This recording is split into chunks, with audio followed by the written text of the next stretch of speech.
Today we are going to start the first chapter. देखो, पहले chapter का नाम है टाइम एंड टेंस।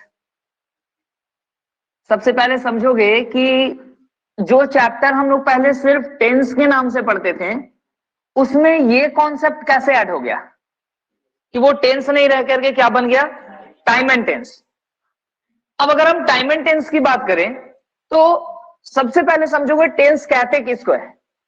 टेंस वैसे सेंटेंसेस को कहेंगे जिनके बारे में आप श्योर होते हैं, यानी कोई वैसा काम जिसके बारे में आप श्योर हो, आप उसको कहां में रख सकते हैं, टेंस में रख सकते हैं।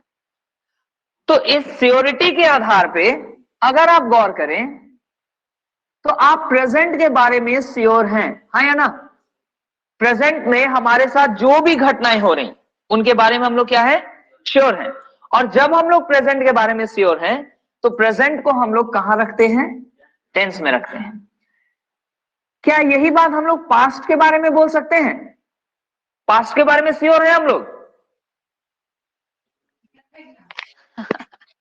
पास्ट के बारे में बिल्कुल श्योर है।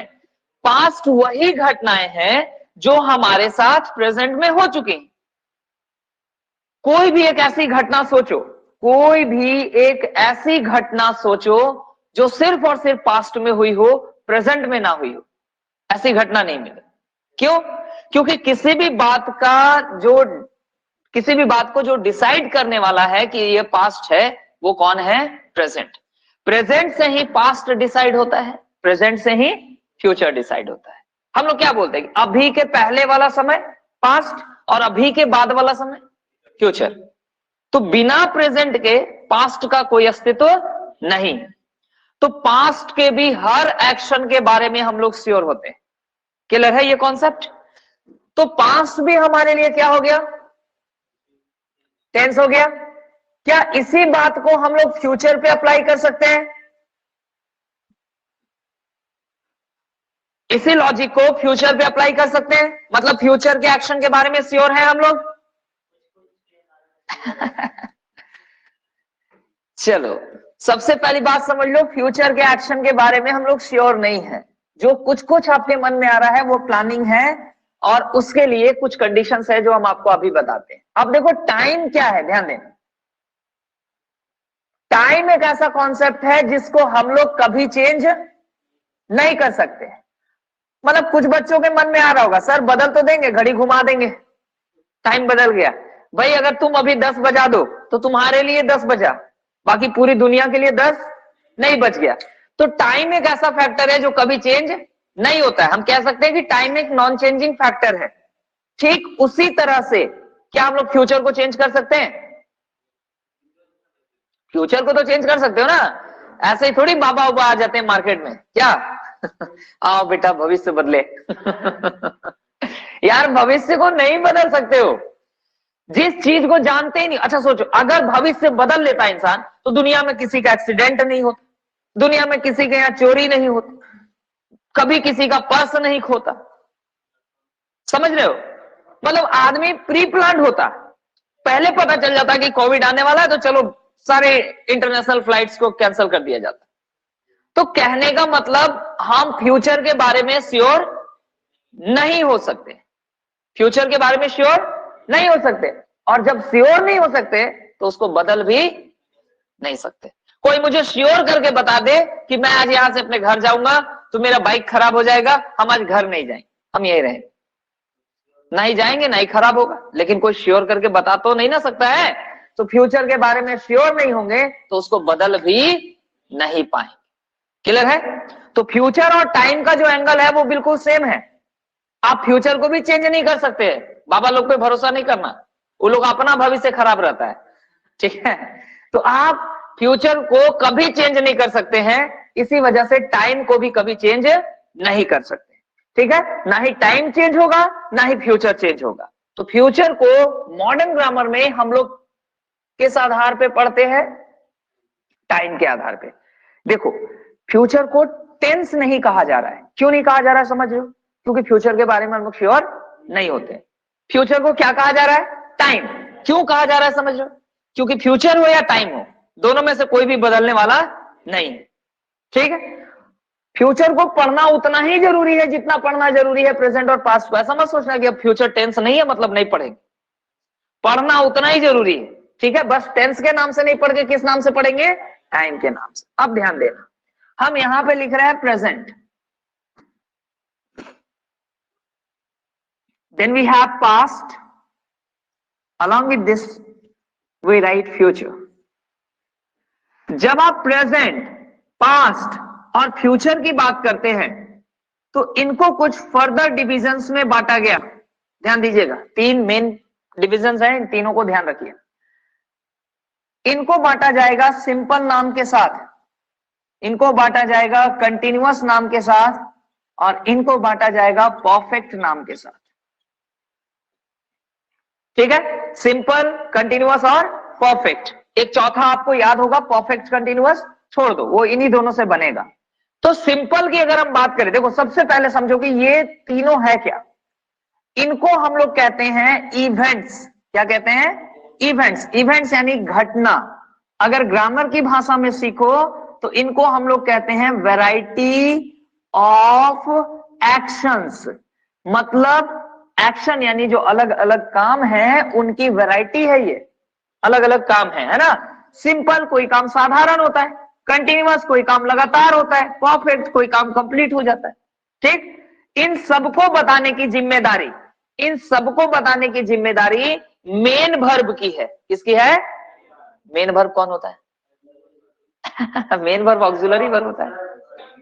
हाँ, मेन वर्ब उस वर्ब को कहते हैं जिसका फॉर्मेशन आप V1 2 3 4 5 ऐसे कंडीशन में कर सके। तो सिंपल बताने के लिए हम लोग V1 और V2 और V5 3 मेन वर्ब का उपयोग कर सकते हैं जरूरत पड़ने के अनुसार। ठीक, कंटिन्यूअस जब भी बताना हो आंख बंद करके किसको यूज करोगे, वर्ब 4 को। रिकॉर्डिंग हो रहा है भाई, चलो। परफेक्ट बताने के लिए हम लोग किसका यूज करते हैं, V3। ठीक है, तो ये 3 कंडीशन है, इन तीनों को ध्यान रखो। लेकिन देखो V3 और V4 कभी भी अकेले नहीं आएगा, V3 और V4 कभी भी अकेले नहीं आएगा।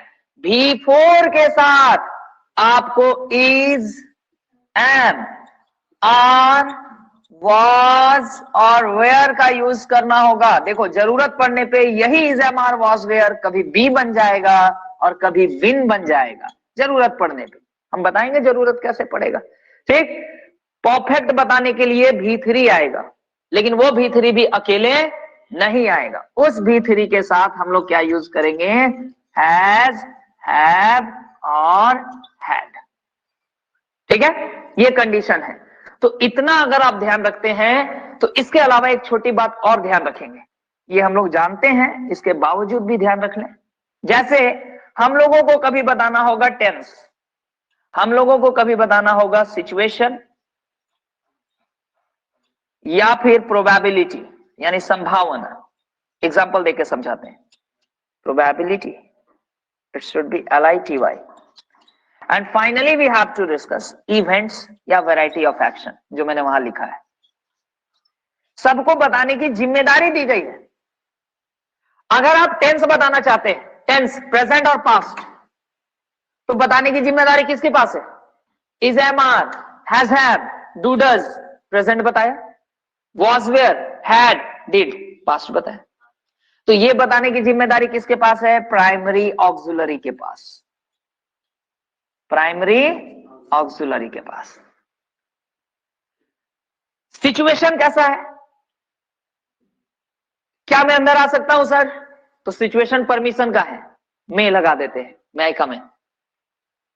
ठीक है, मैं इस क्वेश्चन को सॉल्व कर सकता हूं सर, सिचुएशन आपके नॉलेज के आधार पे पावर का है, तो वहां हम कैन लगाते हैं। क्या लगाते हैं, कैन लगाते हैं। तो जैसे जैसे सिचुएशन बदलते हैं वैसे वैसे मॉडल वर्ब चेंज करते हैं। अगर हम बोले आपको पढ़ना चाहिए प्यार से, तो आप यहां शुड लगाते हैं, यू शुड रीड। लेकिन यही धमकी देके बोले आपको पढ़ना चाहिए, अब हो गया, अब शुड से काम नहीं चलेगा बाबा, अब मस्ट लगेगा। कौन लगेगा, मस्ट। सिचुएशन बदल गया ना, तो कौन बदल गया, मॉडल वर्ब। जैसे ही सिचुएशन बदला, कौन बदला, मॉडल वर्ब। तो भाई सिचुएशन बताने का काम करता है मॉडल वर्ब, और प्रोबेबिलिटी यानी संभावना, और संभावना बताने के लिए तो मॉडल वर्ब आता है। ये आप हमेशा बोलते हैं, इट मे रेन टुडे। क्या बोलते हैं? It may rain today. आप ये बताना चाहते हैं कि वर्षा हो सकती है। अगर वर्षा हो रही है देन यू से इट इज रेनिंग। घटना घट रही है ना, इट इज रेनिंग। तब हम लोग प्राइमरी ऑक्सिलरी लगाते हैं, मॉडल नहीं लगाते। लेकिन जब संभावना की बात करते हैं तो क्या लगाते हैं? Model auxiliary. उसी प्रोबेबिलिटी के लिए हम लोग बात कर रहे हैं, किसका यूज करते हैं? Model auxiliary. और इवेंट्स बताने के लिए देखो, तो इवेंट्स बताने के लिए तुम किसका यूज करते हो? मेन वर्ब का। किसका यूज करते हो? मेन वर्ब का। ठीक है, चलो इतना नोट कर लो। Will start the very first rule of present. Simple present को स्टार्ट करते हैं सबसे पहले। ध्यान दो, सिंपल प्रेजेंट को आप प्रेजेंट इंडेफिनिट के नाम से भी जानते हैं। कोई बात नहीं, आप नाम जिस एंगल से रखना चाहो। ठीक है, मेन मुद्दा होता है उसके अंदर आने वाली चीजों को पढ़ लेना।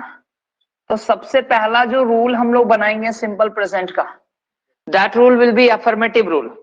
अफर्मेटिव रूल हमारा जो होता है ना, वो नाम के पास होता है। बस नाम को अच्छे से स्टडी कर लो, तुम्हारा अफर्मेटिव रूल तैयार हो जाएगा। नाम में आपको क्या मिला? सिंपल।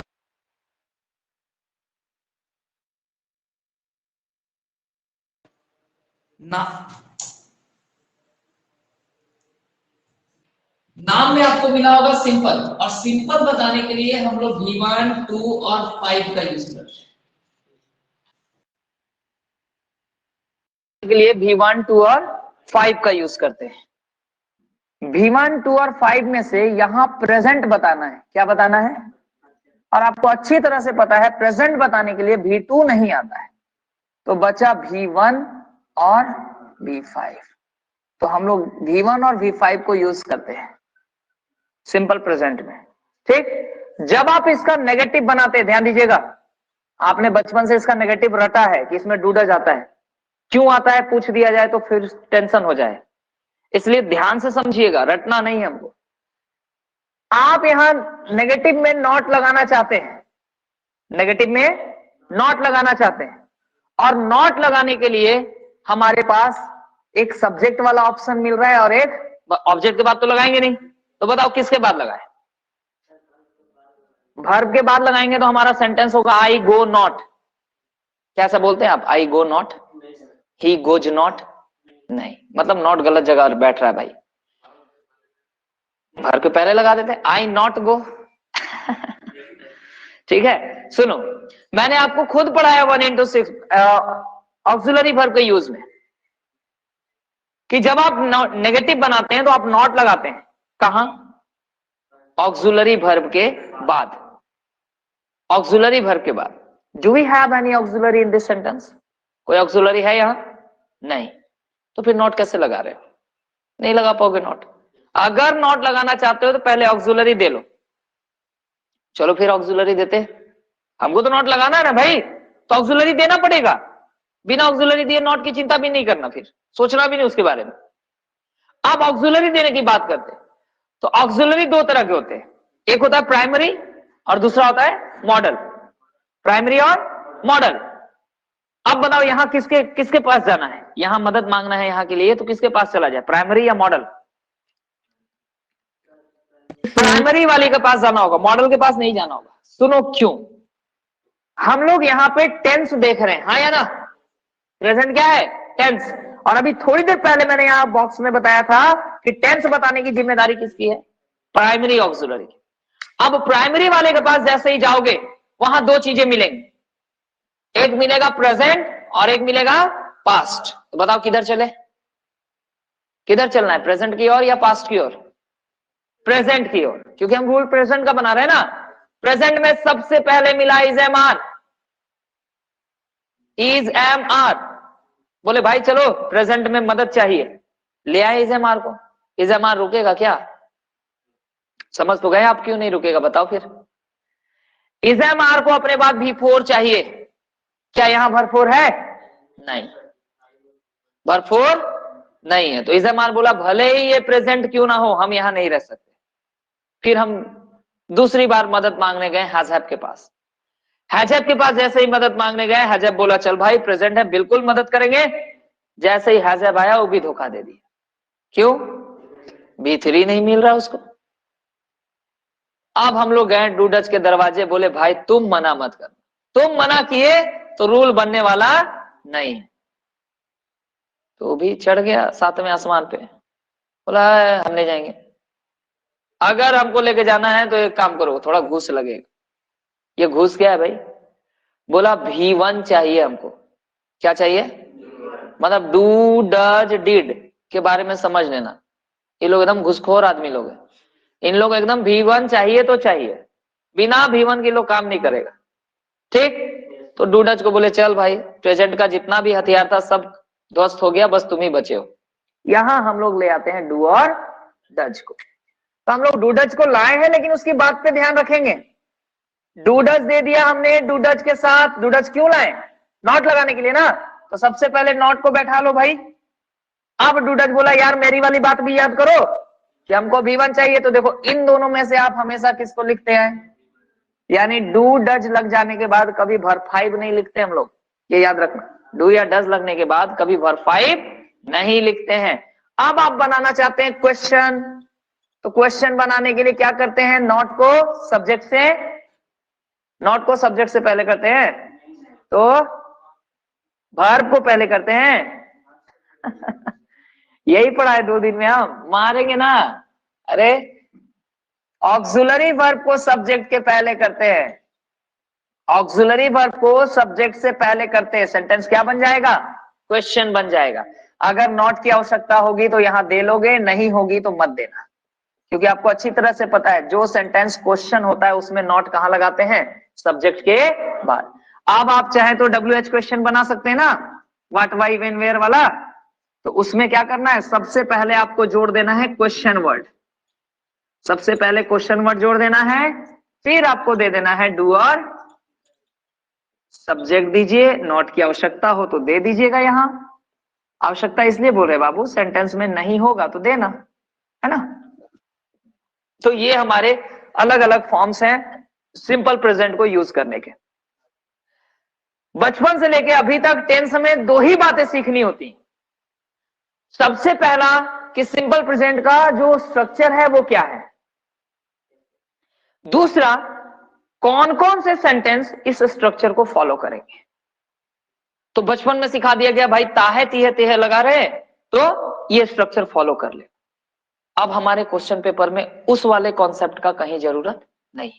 वो वाला कॉन्सेप्ट आज भी हम लोग पढ़ाते हैं उन बच्चों को जिनको ट्रांसलेशन सिखाना होता है, यानी जो स्पोकन सीखते हैं, हिंदी से इंग्लिश बोलना सीखते हैं, तो उनके लिए हम लोग वो फॉर्मेट बताते हैं कि देखो मेजोरिटी ताहे तीहे तेहे नजर आता है उसमें, लेकिन आपके लिए वो कॉन्सेप्ट काम नहीं करेगा। तो आपको क्या देखना है, ध्यान दीजिए। आपको सेंटेंसेस की क्वालिटी पे जाना होगा। मान लो कोई सेंटेंस आपके पास लिखा हुआ है, यू हैव अ सेंटेंस, और उस सेंटेंस को पढ़ने के बाद आप सिर्फ मुझे इतना बता दो कि सर ये जो सेंटेंस है ना ये किसी की आदत है। सर क्या है? आदत है किसी की। तो हम बोलेंगे भाई वहां सिंपल प्रेजेंट लगाओ। अगर आप किसी सेंटेंस को बता देते हैं कि ये किसी की आदत है, चाहे मेरी आदत है चाहे आपकी आदत है, किसी की भी आदत है दुनिया में, तो आप वहां क्या लगाएंगे? Simple present. देखो मैं एक एग्जांपल लिखता हूं, I am getting up in the morning every day. I am getting up in the morning every day. एक बात बताओ, क्या ये सेंटेंस पढ़ के आपको ये पता चल रहा है कि ये किसी की आदत है? यानी ये जो आई है उसकी एक आदत है कि वो रोज सुबह जल्दी उठ जा रहा है थोड़ा, ये ना। तो जरा सोचने की कोशिश करो, अगर ये सेंटेंस आई की आदत है तो नियम के अनुसार इसको कहां बनना चाहिए था? सिंपल प्रेजेंट में। सिंपल प्रेजेंट में सब्जेक्ट के साथ आपको क्या चाहिए? या तो V1 या तो, भाई यहां नहीं मिला तो ये जो चीज आया ये गलत कर दिया सेंटेंस को। अब आपको सेंटेंस को सही करना है, तो सेंटेंस को सही करने के लिए आई को क्या दोगे? V1 या V5? V1। तो आई के साथ V1 क्या लगा दोगे? गेट। क्या लगा दोगे? गेट। भर दिया हुआ था गेटिंग ना, गेटिंग का V1 क्या होगा? गेट। गोइंग का V1 क्या होगा? गो। उस दिन मैंने समझाया था ना, ये सब एंगल काम करेगा। आप देखो जिनको समस्या ध्यान से देख लो भाई, ही सी, इट, ये 3 शब्द याद रखना। और याद रखना सिंगुलर नाउन मतलब एक ऐसा शब्द जो किसी एक को बताए। किसको बताए? एक को। जैसे मैं बोलूं मेरा दोस्त, तो मेरा दोस्त से आपको कितना पता चल गया? एक ही ना। लेकिन मैं बोलूंगा मेरे दोस्त लोग, अब तो एक नहीं ना है, तो फिर भूल जाना कि यहां B5 लगेगा। जिसके साथ B5 लगाना है बस ही, सी, इट और सिंगुलर नाउन यानी एक होना चाहिए, तो क्या लगेगा? B5। और जरूरत पड़ने पे डू और डज में से क्या चुनेंगे? डज। और बचे हुए के साथ इनके अलावा जो भी दिख जाए उसके साथ क्या लगाओगे? और जरूरत पड़ने पे क्या लगाओगे? डू। नहीं, डू या डज नहीं, डू। जिसके साथ V1 लगाएंगे उसके साथ क्या लगाएंगे? डू। और जिसके साथ V5 लगा रहे उसके साथ क्या लगाएंगे? V5 किसके साथ? ही, सी, इट और सिंगुलर नाउन के साथ। बाकी सबके साथ क्या लगाना है? V1। ठीक है। ऐसी समस्या को दूर करने के लिए एक अपने YouTube चैनल पे एक सब्जेक्ट वर्ब एग्रीमेंट नाम का चैप्टर डाले हैं, शुरू से देखना उसको, बिल्कुल स्टार्टिंग से। वर्ब वाला कंफ्यूजन दूर हो जाएगा, कौन सा सब्जेक्ट कौन सा वर्ब लेगा। ठीक है। अब देखो हैबिचुअल एक्शन हमारा यहां पे आ गया कि जो भी आदत वाला सेंटेंस होगा उसको हम लोग कैसे बनाएंगे? सिंपल प्रेजेंट से। ठीक। एक दूसरा टाइप का सेंटेंस, अगर कोई सेंटेंस आपके पास लिखा हुआ है और आप बोल दे कि सर ये सेंटेंस यूनिवर्सल ट्रूथ है। क्या है? यूनिवर्सल ट्रूथ है। एकदम आराम से सीखो। एग्जाम में कौन किस टाइप का क्वेश्चन किया जाता है वो बताएंगे, फिलहाल अभी सिंपल प्रेजेंट सीख रहे हैं। ठीक है। यूनिवर्सल ट्रूथ की अगर हम बात करें तो मतलब एक ऐसी बात जो कहीं भी किसी व्यक्ति विशेष या किसी जगह के आधार पे चेंज नहीं होती, वो यूनिवर्सल है। जैसे मैं हमेशा खुश रहता हूं, कोई दुश्मन आ गया लाइफ में तो दुखी हो गया, चेंज हो गया, तो मेरा खुश रहना यूनिवर्सल नहीं है। ठीक है। तो यूनिवर्सल कहने का मतलब हो गया कि एक ऐसी बात जो हमेशा उसी तरह रहे जैसी वो आज है, चाहे उसका पास्ट देख लो चाहे उसका फ्यूचर देख लो, वो वैसी की वैसी रहेगी। That is universal. ठीक। एक एग्जाम्पल मैं आपके सामने लिखता हूं, आपने बचपन से दोहराया है, the sun rises in the east, the sun rises in the east. मान लो हम ऐसा लिखे तो क्या सही लिखे? अब चेक करने की बारी आ गई है, चेक करेंगे। ये सेंटेंस क्या बताया? यूनिवर्सल ट्रूथ बताया। क्या बताया? Universal truth. आप ऑस्ट्रेलिया में चले जाएंगे ना, तो जहां सनराइज होगा जिस डायरेक्शन से, उसको क्या कहा जाएगा? ईस्ट कहा जाएगा। ऐसा नहीं कि उधर वेस्ट में राइज हो। ये हम लोग हिंदी में बोल लेते हैं, आज सूरज पश्चिम से कैसे उग गया भाई? ठीक है। तो the sun rises in the east, the sun rises in the east. इस सेंटेंस की बात करें तो पहली नजर में इसको हम लोग बोलते हैं कि ये हैबिचुअल एक्शन है। क्या है? अच्छा बोल दिया ना, बस। सर आप पे आंख बंद करके भरोसा, जो बोल दीजिए। यूनिवर्सल ट्रूथ है। क्या है? Universal truth. और जब ये यूनिवर्सल है तो कहां बनेगा? Simple present. तो भाई सब्जेक्ट मिला सन, कितना है? एक है। और जब एक है तो वर्ब कैसा लगेगा? इस वजह से यहां क्या लिखा जाता है? राइजेज लिखा जाता है। तो लगा ना सिंपल प्रेजेंट। क्यों लगा सिंपल प्रेजेंट? ये समझ लो, क्योंकि ये यूनिवर्सल है और यूनिवर्सल वाला कहां बनता है? सिंपल प्रेजेंट में। ठीक है। एक तीसरे टाइप के सेंटेंस को गौर करेंगे। तीसरे टाइप के सेंटेंस को गौर करेंगे। जो तीसरा टाइप है वो कहता है प्रीफिक्स्ड एक्शंस। ध्यान देना, प्रीफिक्स्ड एक्शंस। तो प्रीफिक्स्ड एक्शंस में हमारे पास क्या है? पहले से, प्रीफिक्स्ड मतलब पहले से फिक्स किया हुआ, पहले से फिक्स किया हुआ काम। तो ऑब्वियसली इसको करेंगे कब? करेंगे कब? मान लो पहले से फिक्स कर दिया तो करेंगे कब? फ्यूचर में करेंगे ना। पहले से फिक्स किया तो करेंगे कब? फ्यूचर में करेंगे। तो ऐसे देखोगे तो फ्यूचर का हर बात क्या हो गया? प्रीफिक्स हो गया। हर बात प्रीफिक्स नहीं, हर बात प्रीफिक्स नहीं होगा। प्रीफिक्स बनने के लिए ना कुछ पेपर लगेंगे। नहीं बोलते लोन लेने के लिए ये सब पेपर लगेगा, वैसे ही अगर कोई सेंटेंस को प्रीफिक्स बनाना चाहते हो तो कुछ जरूरत है। अगर वो दिख गया तो प्रीफिक्स मानना, नहीं दिखा तो मत मानना। तो वो क्या है भाई? क्या है इसका जरूरत? याद रखना, प्रीफिक्स वाले सेंटेंस में कोई ना कोई ऐसा शब्द होना चाहिए जो टाइम बताए। कोई ना कोई ऐसा शब्द होना चाहिए जो टाइम बताए। या तो डेट होना चाहिए, या तो घड़ी वाला टाइम होना चाहिए या तो ईयर वाला टाइम, कोई ना कोई टाइम होना चाहिए, टाइमिंग चाहिए, मतलब चाहिए। अब आप उठे सुबह और अंगड़ाई लेते हुए बोलते हैं मैं पटना जाऊंगा, तो सामने वाला एक झापड़ लगाए, बोले नींद से जाग जा भाई। क्यों?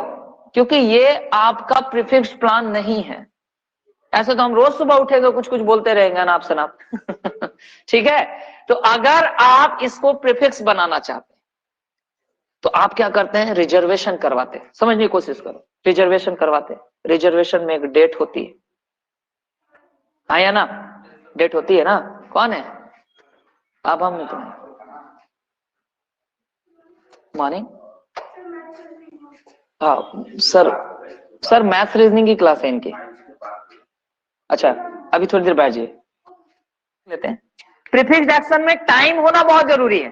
तो अगर मैं बात कर रहा हूं कि मैं पटना जाऊंगा, ये सेंटेंस प्रीफिक्स माना जाए, then this is not prefix. If you want to make it prefix, then you have to fix a time, date, whatever.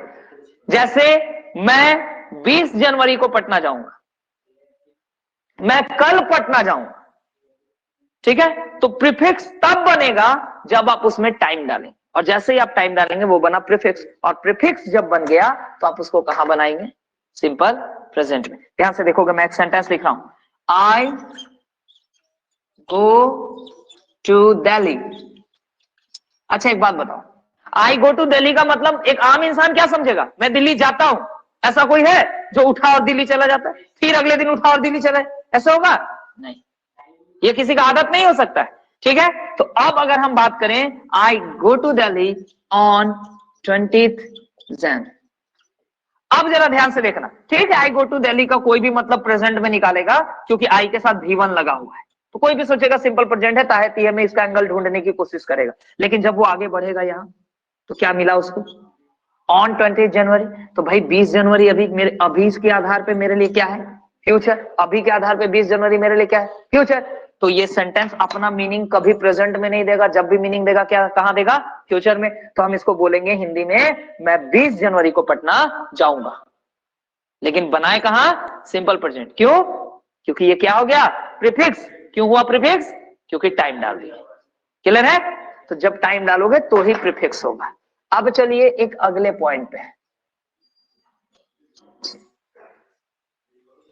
the next concept you have to study, this is called imperative sentences।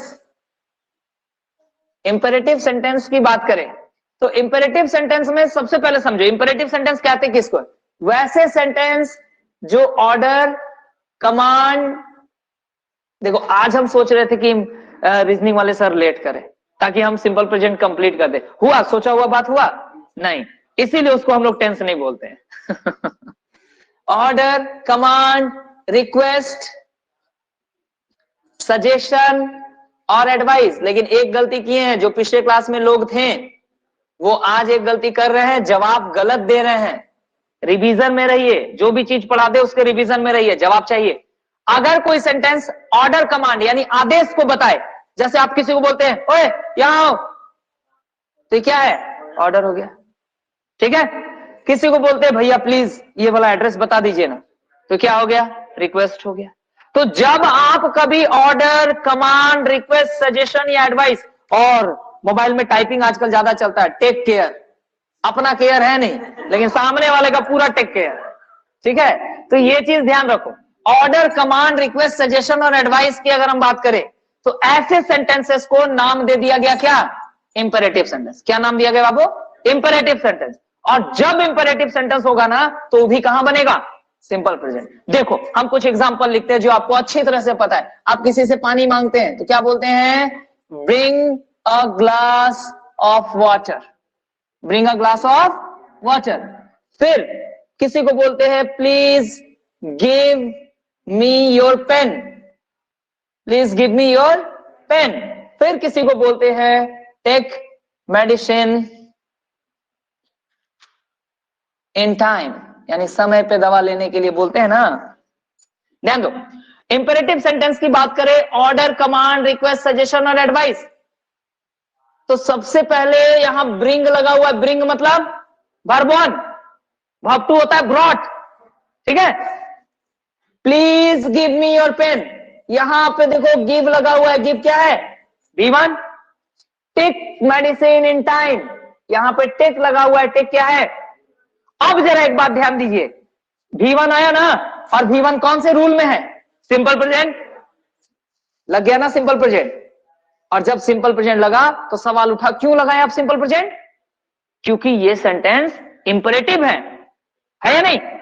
कोई पूछेगा कैसे imperative बताओ तो, sir देखिए पहले वाले sentence में order है इसलिए इंपरेटिव है, दूसरा सेंटेंस रिक्वेस्ट है इसलिए इंपरेटिव है, तीसरा सेंटेंस सजेशन है इसलिए इंपरेटिव। अरे भाई सजेशन इंपरेटिव, सजेशन और एडवाइस में क्या अंतर होता है समझो। अभी हम बोले भाई मेरे दांत में दर्द हो रहा है, वो बोलेगा सर ये वाला दवा लीजिए, वो बोलेगी ये वाला मेडिसिन लगा लीजिए, वो बोलेगा आयुर्वेदिक दिखाइए। प्यारा स्टूडेंट बोलेगा सर दांत उखड़वाइए टेंशन फ्री हो जाइए। ये सब सुझाव दिए, ये वाला सुझाव क्या हुआ? सजेशन। जैसे ही हम डेंटिस्ट के पास गए, वो भी कुछ राय मशवरा देगा, सुझाव देगा ना, उसका सुझाव क्या हो गया? एडवाइस। यानी एक्सपर्ट लोग एडवाइस देते हैं, एक्सपर्ट लोग एडवाइस देते हैं, और हम लोग जैसे साधारण इंसान क्या देते हैं? सजेशन। अगर ऑर्डर, कमांड, रिक्वेस्ट, सजेशन और एडवाइस की बात करें तो चलो इनकी वजह से ये सिंपल प्रेजेंट में बना, क्योंकि ये इंपेरेटिव है, हाँ या ना? सबसे पहले समझो क्या समझना है, imperative sentence order, command, request, suggestion और एडवाइस वाले को कहते हैं। और जब कोई सेंटेंस में इनमें से कुछ भी लगा, मान लो उसका सेंस आ जाए, तो हम उसको सिंपल प्रेजेंट में बनाते हैं। और वाकई हम लोगों ने इसको कहां बनाया? Simple present. कभी किसी को बोले हो गोज देयर, वो बोलेगा कहां पढ़े हो, बर्बाद कर दिया हमको। ठीक है, कभी मत लिखना गलती से टेक्स केयर, सामने वाला छोड़ के जाएगा, ग्रामर गलत है। तो कहने का मतलब है कि सब जगह हम लोग क्या लगा रहे हैं? Simple present. तो जरा सोचो, गोज देयर क्यों नहीं बोल रहे हैं? गोज भी तो सिंपल प्रेजेंट है, आखिर गोज वर्ब 5 है भाई, वो भी तो सिंपल प्रेजेंट है। टेक्स वर्ब 5 है, वो भी तो सिंपल प्रेजेंट है, काहे नहीं बोल रहे? नहीं, अगर हम आपको बोले कि एक गिलास पानी लाओ तो एक ही आदमी है ना? जरा सोचने की कोशिश करो। हम लोग सिंपल प्रेजेंट में V1 या V5 लगाते हैं, है? ऐसा क्या हो जा रहा है इंपरेटिव में कि तुम V1 पे ही चिपके हुए देखो तो, और V5 दे रहे हैं तो हंस रहे हो, गोज देयर बोलते हैं तो हंसते हो, टेक्स्ट केयर बोलते हो तो हंसते हो। कुछ तो गड़बड़ है, कुछ तो गड़बड़ है अभिजीत। ठीक है, अब ध्यान दो, हमारे पास यहां काम क्या है? सबसे पहले ये सोचो कि ये दोनों वर्ब को सिंपल प्रेजेंट माना जाता है, ठीक? चुनते किसके आधार पे हैं? सब्जेक्ट के आधार पे सर। चुनते किनके आधार पे हैं? हे भगवान कल्याण हो, सब्जेक्ट ही नहीं है। है मन की आंखों से देखो, कोई दिखेगा। अरे बोलो, सब्जेक्ट नहीं है तो सेंटेंस गया कल्याण, गलत। क्योंकि अगर सब्जेक्ट नहीं होगा तो तुम वर्ब नहीं चुन पाओगे, और अगर वर्ब नहीं चुन पाओगे तो सेंटेंस कहां से बनेगा? इसलिए उसमें सब्जेक्ट है। मन की आंखों से देखो तो ईश्वर दिख जाते, ही तो सब्जेक्ट है। देखो, बोलो सब्जेक्ट नहीं है? अच्छा चलो, मैं तुम्हारे सामने खड़ा हूं, तुम सभी लोगों के सामने खड़ा हूं, और मैं बोलता हूं यार प्लीज वहां से एक गिलास पानी ले आओ। कौन जाएगा बताओ? मेरे घर के जो बगल में मेरा पड़ोसी रहता है वो निकलेगा, वहां से गिलास पानी लेके चलेगा, बाय रोड आएगा 15 किलोमीटर, और हमको बोलेगा ले भाई तू पानी मांगा। ऐसा थोड़ी होगा यार। जो मेरे सामने है वहीं जाएगा पानी लाने। तो मेरे सामने वाला मेरे लिए सेकंड पर्सन है। कौन सा पर्सन है? क्योंकि हम अपने लिए फर्स्ट होते हैं हमेशा, और सामने वाला सेकंड। और जब वो सेकंड है तो सेकंड पर्सन में आता है यू। कौन आता है? कौन कौन कौन से पर्सन में? तो तुमको नहीं लग रहा है कि जब हम किसी को बोलते हैं कि एक गिलास पानी लाओ तो अपने सामने वाले को बोलते हैं, तो बार बार उसको बोलना जरूरी है? तुम एक गिलास पानी लाओ, तुम हम मुझे 100 रुपए दो, ये बार बार तुम लग रहा है किसी को गाली दे रहे हो। इसलिए बोला जाता है भैया तुम मत दिखाओ, एकदम सिंपली बोलो bring a glass of water, सामने वाला समझ जाएगा कि वो हम ही को बोल रहा है, और थोड़ा मान सम्मान बना रहेगा। क्लियर है? हाँ।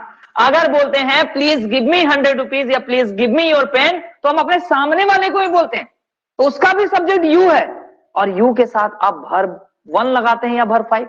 यू गो बोलते हो या गोज, तो यू गो बोलते हो। इस वजह से यहां पे यू के साथ सब जगह क्या लग रहा है? V1। अगर किसी बच्चे के मन में आ रहा है कि सर यू लगा दे तब, तो हो गया सारा सत्यानाश। यू लगा दोगे तो सत्यानाश हो जाएगा, अब मेरी भाषा में कल्याण हो जाएगा। अब सुनो, कैसे, ध्यान दो। अगर हम बोलते हैं you bring me a glass of water, तो मीनिंग आता है आप मेरे लिए एक गिलास पानी लाते हैं। जैसे यू गो टू स्कूल का मीनिंग क्या आता है? यू गो टू स्कूल का मीनिंग क्या आता है? आप स्कूल जाते हैं। तो यू ब्रिंग अ ग्लास का मीनिंग क्या आता है? आप ग्लास लाते हैं। लाते हैं, आदेश नहीं रहा, आदेश नहीं रहा। अगर हम बोले you give me your pen, तो मीनिंग आ जाएगा आप मुझे अपनी पेन देते हैं, रिक्वेस्ट नहीं रहा। अगर मैं बोलता हूं you take medicine in time, तो मीनिंग आ जाएगा कि आप समय पे दवा लेते हैं। तो कहां रहा सजेशन भाई? तो अगर आप चाहते हैं कि किसी सेंटेंस में ऑर्डर, कमांड, रिक्वेस्ट, सजेशन या एडवाइस, इनका भाव, सेंस बरकरार रहे, तो उसके लिए यू को छुपा लेना। यू होगा जरूर, बट मन में, है ना, वो वहां दिखाना नहीं है। क्लियर है? इसी वजह से हम लोग वहां V1 लगाते हैं। क्लियर हो गया? तो चलो आज सिंपल प्रेजेंट के बेसिक पॉइंट्स को ही रहने दो, अगले क्लास में कुछ एडवांस पॉइंट देखेंगे। इधर मोबाइल वाले बच्चे लोग को कुछ पूछना है तो पूछो। साइड में नहीं दिख रहा है, हाँ थोड़ा कट रहा है, कोई बात नहीं, लो परेशान मत हो।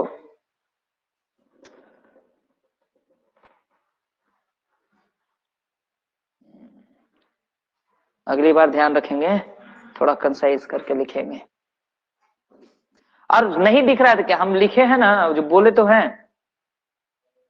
इधर वाला पहले स्क्रीनशॉट ले लो, उसी से लिख लिए हैं। हाँ इधर वाला पहले स्क्रीनशॉट ले लो, फिर उधर घुमा देते हैं, ले लेना स्क्रीनशॉट।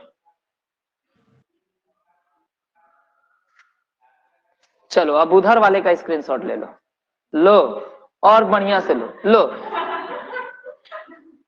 बदमाश लोग, यही सब करो, खींच लेना। चलिए अभी के लिए इतना ही रखेंगे। थैंक यू एवरीवन, अगले क्लास में मिलेंगे। Thank you God bless you sir. All.